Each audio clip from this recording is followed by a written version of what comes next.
Kagabi pa lamang ay mahaba na ang pila ng mga debotong makikiisa sa pahalik. Humingi tayo ng update mula kay Isaiah Mirafuentes. Isaiah, magandang umaga. Rise and shine, Audrey. Alam mo, dito sa Cristo Grandstand, all set na para sa mga parating na pista ng Nazareto. Hanggang sa ngayon, nagpapatuloy pa rin ang pahalik.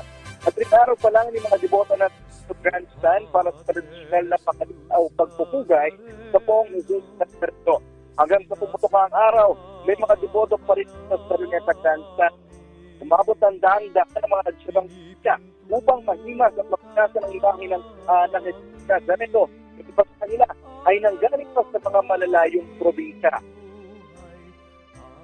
Importante po para sa amin yung gabay na kanyang binibigay po. Kumbaga, nagiging tuloy ko po siya sa aking mga pangarap. Kung may dapat man po akong pagsabihan ng aking problema, sa kanya lang po ako lumalapit. January 9 o mismong araw ng translasyon, may dinigara naman ang malaki na sporting active sa Maynila. Hanggang sa rin, na ikinatupa dito.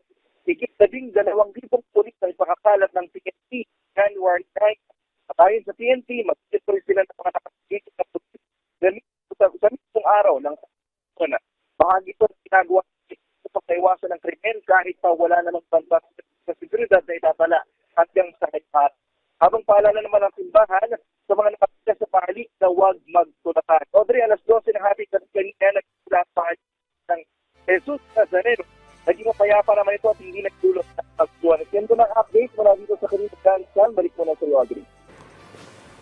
Maraming salamat, Isaiah Mirafuentes.